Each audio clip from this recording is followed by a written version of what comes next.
हिंदी साहित्य संपूर्ण घटना चक्र क्विक रिवीजन विद आरती शर्मा। दोस्तों, आपको मेरे चैनल पसंद आए तो इसे शेयर करें, लाइक करें, सब्सक्राइब करें। साथ ही साथ मेरे अगले वीडियोस के नोटिफिकेशंस को पाने के लिए बेल आइकन को प्रेस करें।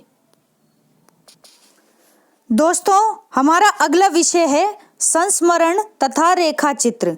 तो देखते हैं अपने अगले प्रश्न। ठीक है, गौर करेंगे। सन 42 के संस्मरण इनमें से किस लेखक की संस्मरणात्मक कृति है? ठीक है, तो ऑप्शन बी श्री राम शर्मा की संस्मरणात्मक कृति है सन 42 के संस्मरण। ध्यान रखें। व्याख्या पर गौर करेंगे दोस्तों। सन 42 के संस्मरण के लेखक श्री राम शर्मा जी हैं। कौन? श्री राम शर्मा। इनके अन्य संस्मरण पर भी गौर करते हैं, ध्यान देंगे। वे जीते कैसे हैं तथा बोलती प्रतिमाएं हिंदी साहित्य के क्षेत्र में संस्मरण आधुनिक काल की विधा है।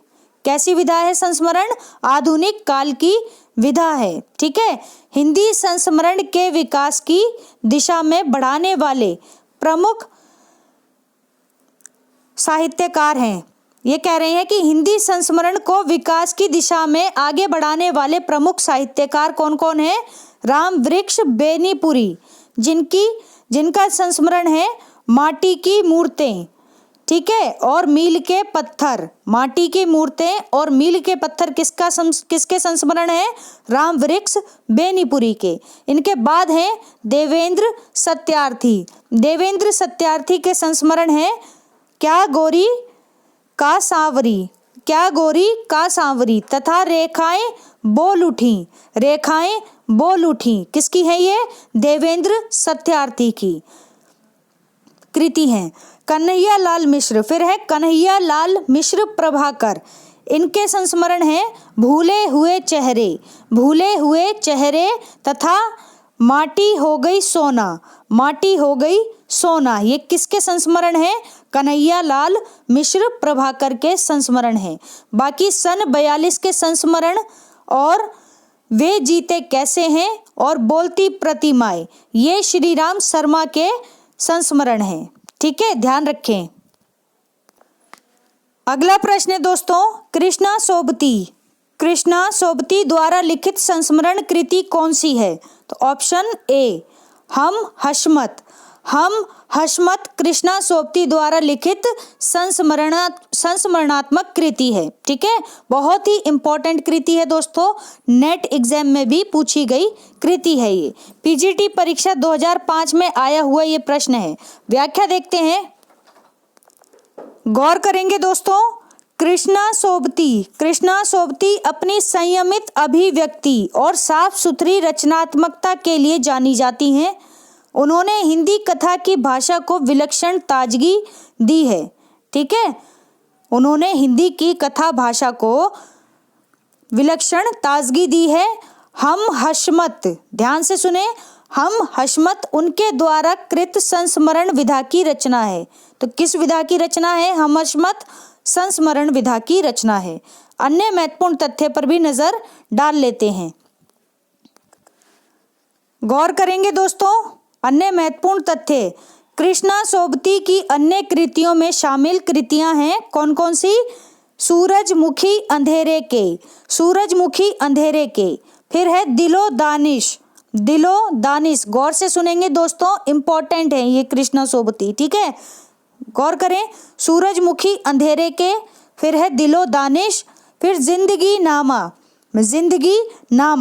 फिर है ए लड़की, फिर है समय सरगम, फिर मित्रों मरजानी, फिर जैनी मेहरबान सिंह। ये सभी क्या हैं? उपन्यास हैं। ठीक है, बादल घेरे, डार से बिछुरी, ये इनके कहानी संग्रह हैं। क्या है? कहानी संग्रह है। फिर है दोस्तों इनके यात्रा विवरण। कौन सा है? यारों के यार तीन पहाड़ यात्रा विवरण है इनका। किसका? कृष्णा सोबती का। इसके बाद है दोस्तों अजीत कुमार और ओमकारनाथ श्रीवास्तव का संस्मरण। ठीक है, अजीत कुमार और ओमकारनाथ श्रीवास्तव का संस्मरण है बच्चन निकट से यानी 1978 में आया संस्मरण है। फिर है काका साहेब कालेकर का संस्मरण। कौन सा है काका साहेब कालेकर का संस्मरण? गांधी संस्मरण और विचार। गांधी संस्मरण और विचार कब आए ये? 1968 में आया। ठीक, फिर है रामधारी सिंह दिनकर का संस्मरण एवं श्रद्धांजलियां। ध्यान से सुने, कौन से संस्मरण है इनके?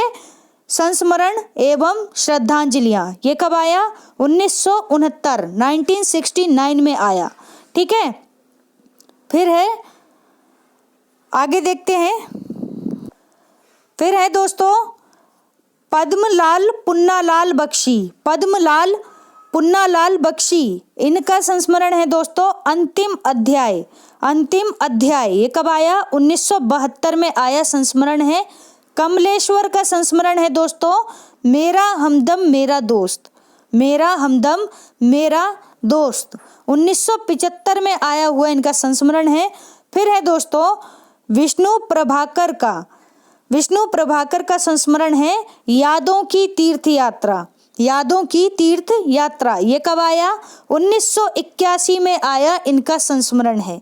इसके बाद है दोस्तों भीमसेन त्यागी का संस्मरण। किस नाम से है? आदमी से आदमी तक ये इनके संस्मरण है। ठीक है, तो प्रमुख संस्मरण हमने आपके सामने रख दिए हैं। आप चाहें तो एक बार समय मिले तो वीडियो को फिर से रिपीट करके देख लीजिए। ठीक है, जिससे चीज़ें परमानेंट हो जाएं दोस्तों। ठीक, जितनी बार करेंगे उतनी बेहतर तैयारी आपकी होगी। अगला प्रश्न है दोस्तों कुछ आप बीती कुछ जग बीती संस्मरण के लेखक कौन है? तो ऑप्शन सी भारतेंदु हरिश्चंद्र का संस्मरण है कुछ आप बीती कुछ जग बीती।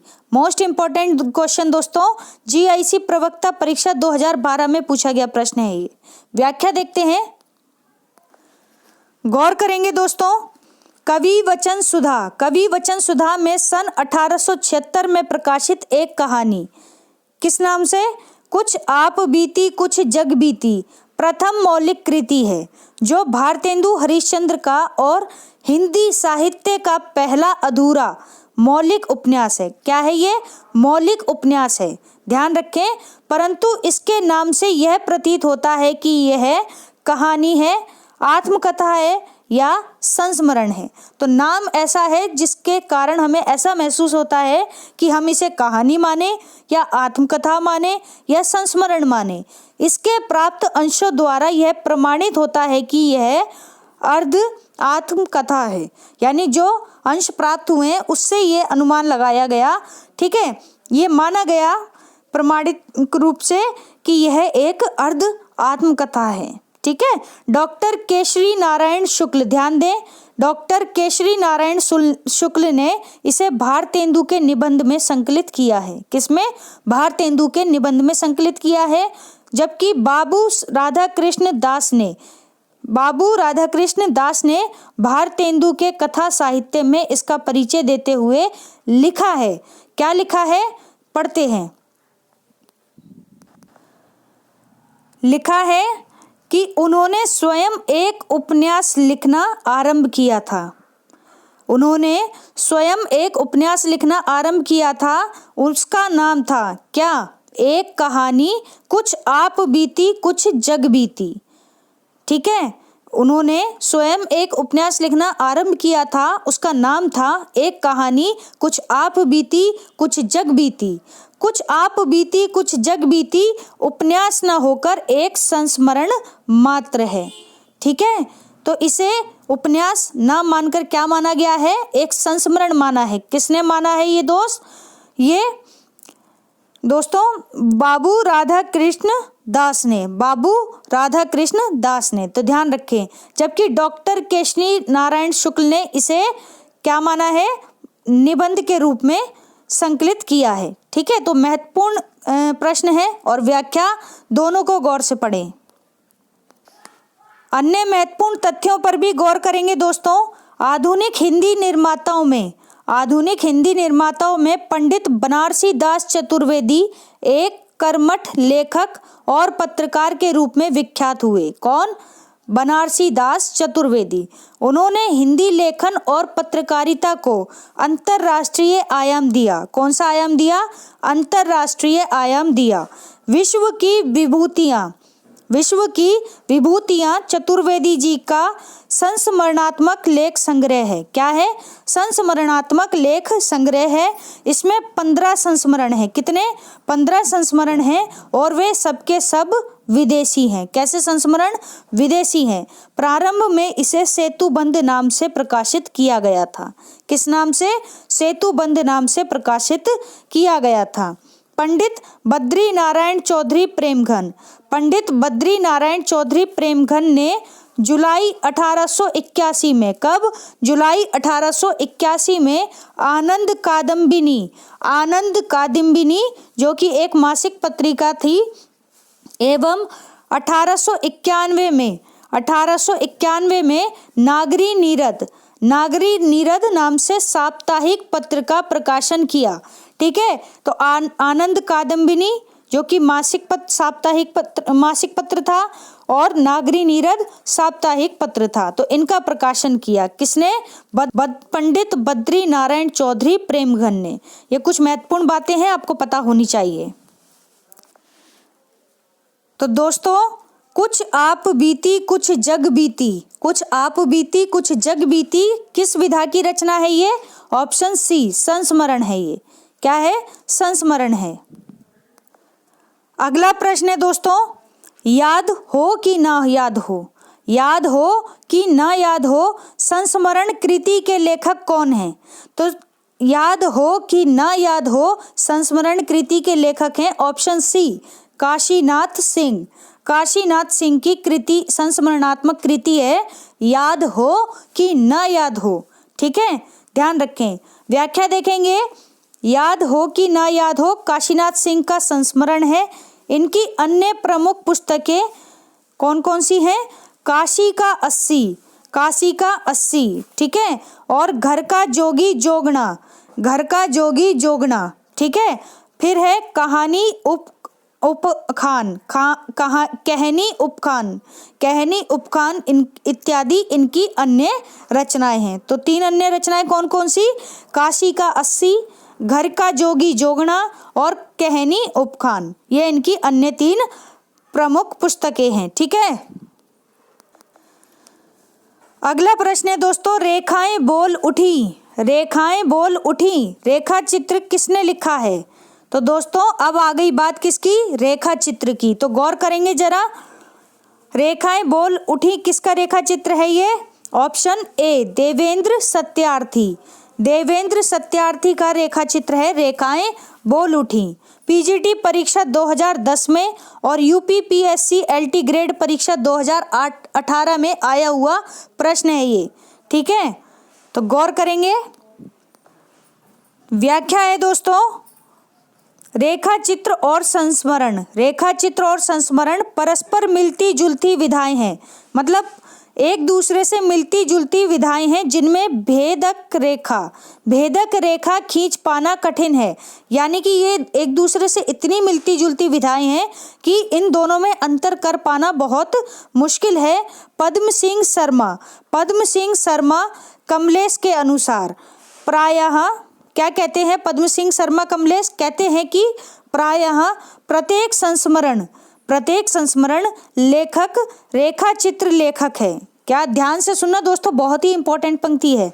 प्रायः प्रत्येक संस्मरण लेखक रेखा चित्र लेखक है और प्रत्येक रेखा चित्र लेखक संस्मरण लेखक भी। ठीक है, यानी कि जो संस्मरण लिखता है वो रेखा चित्र भी लिखता है और जो